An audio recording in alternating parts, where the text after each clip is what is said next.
अस्सलाम वालेकुम। मेरी बीवी की दोस्त दूसरे शहर जाते हुए अपनी बेटी को हमारे घर छोड़ गई। उसकी बेटी का हुस्न देखकर मैं पूरी तरह दीवाना हो गया और एक रात अपनी बीवी को नींद की दवा देकर मैं उसके कमरे में चला गया और उसके साथ बिस्तर पर लेटकर। औरत का जिस्म मर्दों के लिए बहुत ही पुरकशिश होता है और अगर औरत नई नई जवान हो रही हो तो उसके जिस्म में वो खास बात होती है जो मर्दों को पूरी तरह घायल कर देती है।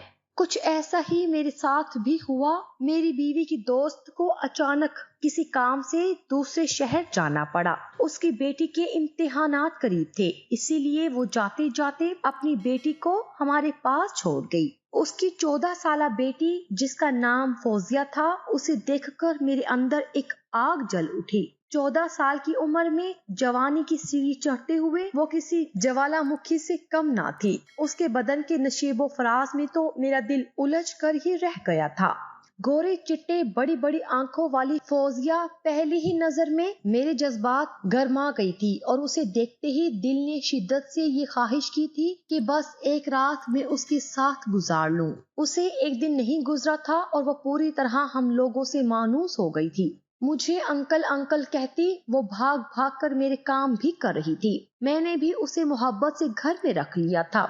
उसके बदन की खूबसूरती मुझे पागल कर रही थी। वो झुक झुक कर सफाई करती और मुझे लगता है कि मैं पूरी तरह दीवाना हो जाऊंगा। उसका गहरा गला उसके झुकते ही उसके जिस्म की रानाइयों को पूरी तरह मुझ पर जाहिर कर देता। न चाहते हुए भी मेरी नजर उसके गहरे गले पर ही ठहर गई थी। मेरे घर में मेरे और मेरी बीवी के अलावा कोई भी नहीं था।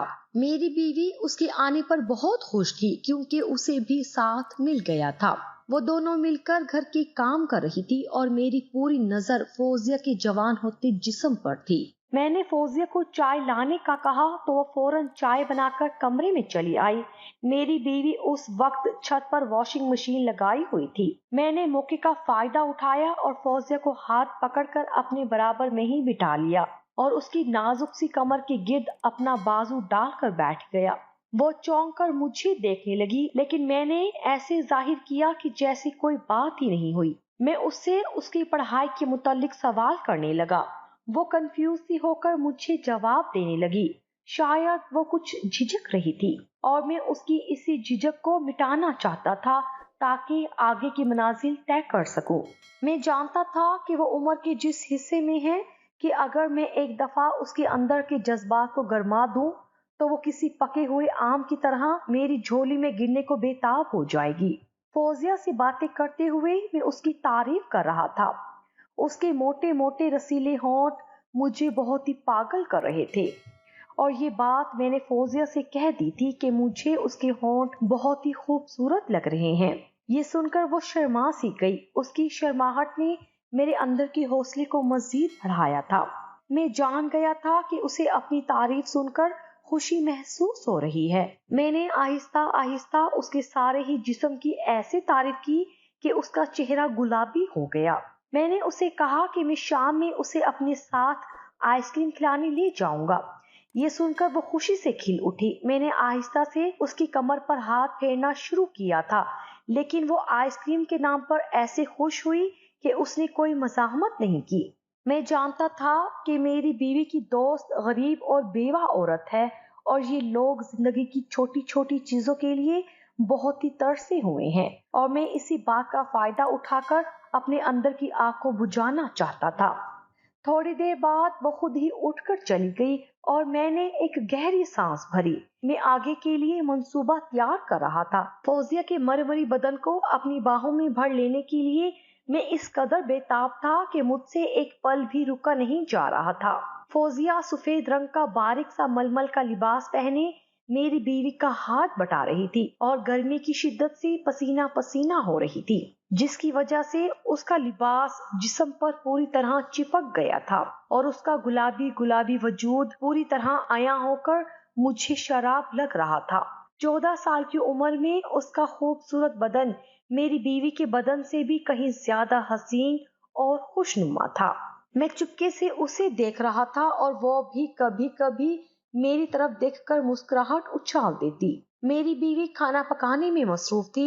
मैंने फौजिया से कहा कि मौसम अच्छा है, हम दोनों मिलकर छत पर चलते हैं। मेरी बीवी कहने लगी कि बारिश होने वाली है, आप दोनों छत पर एंजॉय करें, मैं खाना पकाकर नहाने के लिए जाऊंगी। फौजिया का हाथ पकड़कर मैं छत पर चला आया। थोड़ी ही देर में बारिश शुरू हुई तो मैंने फौजिया को पागलों की तरह खुश होते देखा। बारिश में भीगते ही उसका सफेद लिबास पूरी तरह ट्रांसपेरेंट हो चुका था और ऐसा लगता था जैसे वो मेरे सामने बगैर लिबास खड़ी हो। वो इस कदर बारिश में भीगने में मसरूफ थी कि मैंने उसे पीछे से जाकर अपनी बाहों में कस के पकड़ लिया और उसके साथ बारिश में भीगने लगा।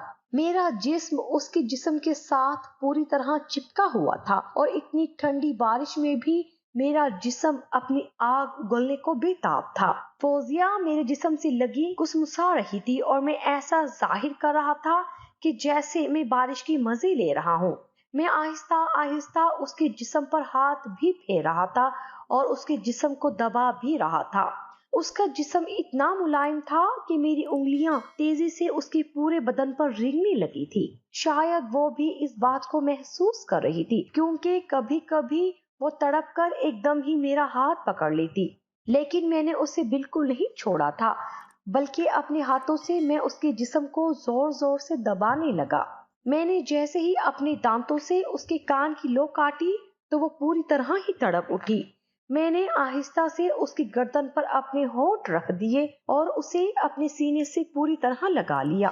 वो बारिश में भीगी हुई कोई जल परी मालूम होती थी और अब मेरे लिए खुद को रोकना मुमकिन नहीं रहा था। मैं उसे हाथ पकड़कर छत पर बने स्टोर में ले आया, वो भी मेरे साथ चली आई। मैं उसके जज्बात को गरमाने में पूरी तरह कामयाब हो चुका था। मैंने उसे पूरी तरह अपने काबू में किया और अपना मकसद पूरा कर लिया। वो सिसक उठी थी और उसकी गर्म आहें मुझे मजीद गुस्ताखी करने पर उकसा रही थी, लेकिन मैं जानता था कि मेरी बीवी अब नहाकर निकलने वाली है, इसीलिए मैं मजबूरन उसे कुछ देर बाद छोड़कर अकेला ही नीचे चला आया। ये बारिश मेरी जिंदगी की यादगार बारिश थी। मैं बहुत ही खुश था, लेकिन उसके बाद जो कुछ हुआ मेरे कदमों तले जमीन निकल गई। मैं और मेरी बीवी बहुत वक्त से इस घर में रह रहे थे और मेरी बीवी की दोस्त भी बहुत अरसे से हम लोगों को जानती थी। वो एक गरीब और बेवा औरत थी। मेरी बीवी अक्सर ही उसकी मदद करने के लिए मुझसे पैसे मांगती, लेकिन मैं ये कहकर झिड़क देता कि मैं कब तक उनकी मदद करूंगा, क्योंकि उनके मसाइल खत्म होने वाले ही नहीं थे। मेरी बीवी मुझे कहती कि आपके पास सब कुछ है, अगर आप उनकी थोड़ी सी मदद कर देंगे तो आपका किया जाएगा। मैं एक संगदिल आदमी था जिसे एक बेवा औरत और यतीम बच्चे से कोई हमदर्दी नहीं थी। एक दिन मेरी बीवी की दोस्त अपनी 12 साल बेटी फौजिया के साथ बहुत मजबूरी में हमारे घर आई।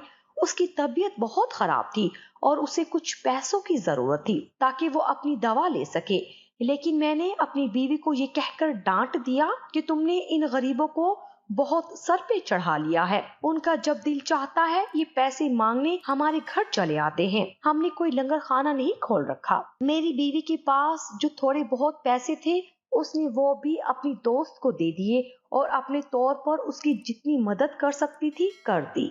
उस दिन के बाद से मेरी बीवी की दोस्त हमारे घर पैसे मांगने नहीं आई और मुझे सुकून हो गया। लेकिन मुझे क्या खबर थी कि एक दिन मुझे इस बात की कैसी सजा मिलेगी। मैंने अपने हाथों खुद ही अपनी कब्र खोद ली थी।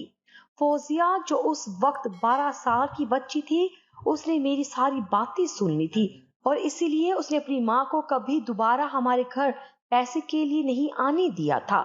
वो बहुत कम उम्र में ही बहुत हसास और समझदार हो गई थी, क्योंकि उसने अपने सर पर कभी बाप का साया नहीं देखा था। जब मैंने अपनी बीवी से फौजिया की माँ के मुतालिक कड़वी बातें कही, फौजिया ने खुद सारी बातें सुन ली थी और उसके दिमाग में मेरा एक एक जुमला बस गया था। उसे मुझसे इस कदर नफरत हो गई थी कि वो किसी भी सूरत मुझे अपने इंतकाम का निशाना बनाना चाहती थी।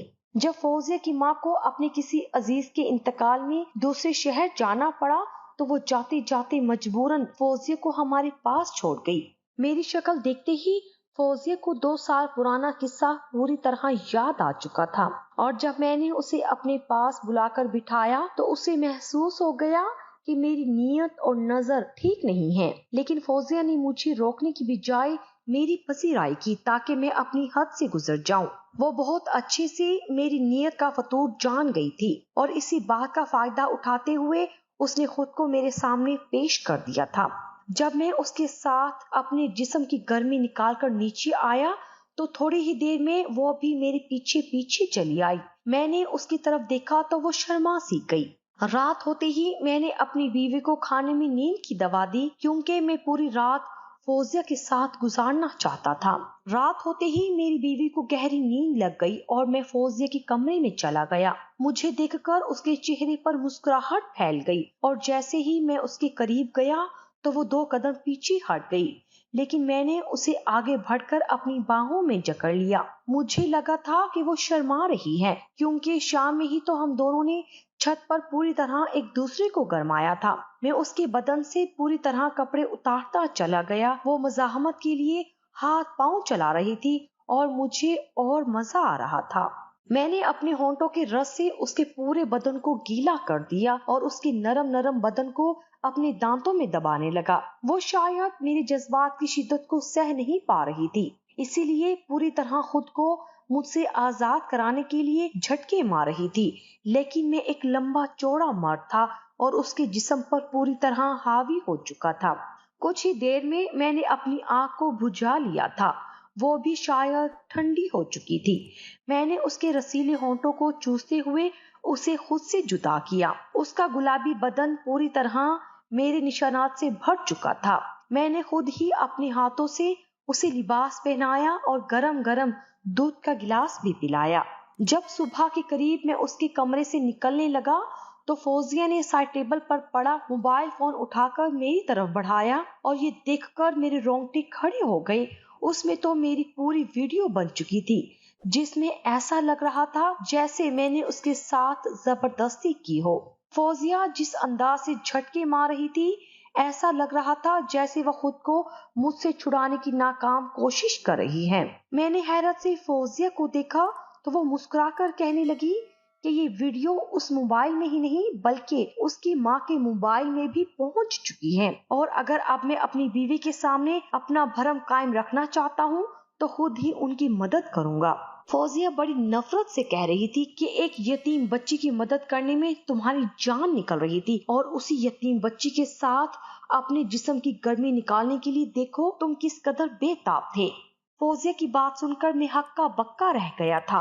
وہ تو ایک منصوبہ بندی کے تحت اس گھر میں آئی تھی۔ فوزیہ کہہ رہی تھی کہ کوئی بھی عورت خوشی سے اپنے جسم کا سودا نہیں کرتی، بلکہ اس کے حالات اسے اس موڑ پر لے آتے ہیں۔ فوزیہ کہنے لگی کہ جب اس کے گھر فاقے ہو رہے تھے اور وہ ایک وقت کی روٹی کو ترس رہی تھی، تب میں نے اس کی مدد کرنے کے لیے انکار کر دیا تھا، جبکہ میرے پاس پیسے کی کوئی کمی نہیں تھی۔ وہ کہنے لگی کہ اب جب میرے جسم کے حصول کا وقت آیا تو تم مجھ پر پانی کی طرح پیسہ لٹانے کو بھی راضی ہو گئے۔ اب تم ہر مہینے میرے گھر کا خرچہ پوری طرح اٹھاؤ گے، نہیں تو میں یہ ویڈیو تمہاری بیوی کو دکھا دوں گی اور تم پر ریپ کیس بھی کروں گی۔ فوزیہ کی بات سن کر تو میری جان نکل گئی، کیونکہ میں سوچ بھی نہیں سکتا تھا کہ یہ بات کبھی میری بیوی کو پتا چلے۔ میں نے فوزیہ سے کہہ دیا کہ میں ہر مہینے اس کی پوری طرح مدد کروں گا، لیکن فوزیہ نے ایک ایسی شرط بھی رکھی جس نے میرا دماغ پوری طرح سن کر دیا۔ وہ کہہ رہی تھی کہ مجھے اپنا دوسرا فلیٹ اس کے نام کرنا ہوگا۔ میرے قدموں تلے سے زمین نکل گئی تھی اور میں لڑکھڑاتے قدموں سے اپنے کمرے میں چلا آیا تھا۔ اگلی صبح فوزیہ کی ماں آ کر اسے اپنے ساتھ لے گئی تھی، لیکن فوزیہ جاتے جاتے مجھے جتا گئی تھی کہ اب سے مجھے ان کا سارا خرچہ اٹھانا ہے، اور اگر ایک ہفتے میں نے اس کے نام فلیٹ نہ کیا تو وہ میرا راز۔ میں فوزیہ کی بات ماننے پر بری طرح مجبور ہو چکا تھا۔ میں نے کچھ ہی دنوں میں اس کے نام فلیٹ بھی کر دیا تھا۔ میں جسے سیدھی سادی یتیم بچی سمجھ کر اپنے جذبات کی تسکین چاہتا تھا، وہ تو پوری آگ تھی جس نے مجھے جلا کر خاکستر کر دیا تھا۔ جب معاشرے میں موجود ہم جیسے لوگ فوزیہ جیسی یتیم اور غریب بچیوں کو سہارا نہیں دیتے، ان کی مدد نہیں کرتے، تو وہ خود بخود فحشائیں بن جاتی ہیں، اور یہی نہیں بلکہ ہم جیسے مرد ہی انہیں طوائف بنا دیتے ہیں۔ فوزیہ بھی ایک طوائف کی طرح اپنا جسم استعمال کر بیٹھی تھی، اور اس میں اس معصوم کی کوئی غلطی نہیں تھی۔ وہ فاقوں سے مجبور ہو کر اس نہج پر پہنچ گئی تھی کہ اس نے اپنی جسم کو استعمال کرنے سے بھی گریز نہ کیا۔ میں جس یتیم بچی کو 2 وقت کی روٹی دینے سے کترا رہا تھا، اب میں نے مجبور ہو کر اس کے گھر کا سارا خرچہ اٹھا لیا تھا۔ فوزیہ جیسی کتنی بچیاں ایک وقت کی روٹی کے لیے اپنے جسم کا سودا کر بیٹھتی ہیں، کیونکہ انہیں ایک روٹی بھی میسر نہیں ہوتی۔ جو میں نے فوزیہ کے ساتھ کیا وہ ایک بہت بڑا گناہ تھا، اور مجھے ساری عمر اس بات کا پچھتاوا رہنا تھا۔ میں نے کئی دفعہ خدا سے اپنے گناہ کی معافی بھی مانگی تھی۔ اس دن کے بعد سے میں فوزیہ کو دیکھتے ہی اپنی نظریں جھکا لیتا، کیونکہ میں جان گیا تھا کہ اس کا جسم بھی عزت کے قابل ہے، میری ہوس کا نشانہ بننے کے لیے نہیں۔ آپ لوگ بھی اپنے ارد گرد کے یتیم بچے بچیوں پر رحم کھایا کریں اور ان کے ساتھ ہمدردی کا سلوک کریں، اس سے پہلے کہ ان میں سے کوئی بچی اسی طرح اپنے جسم کو داؤ پر لگانے کے لیے مجبور نہ ہو جائے۔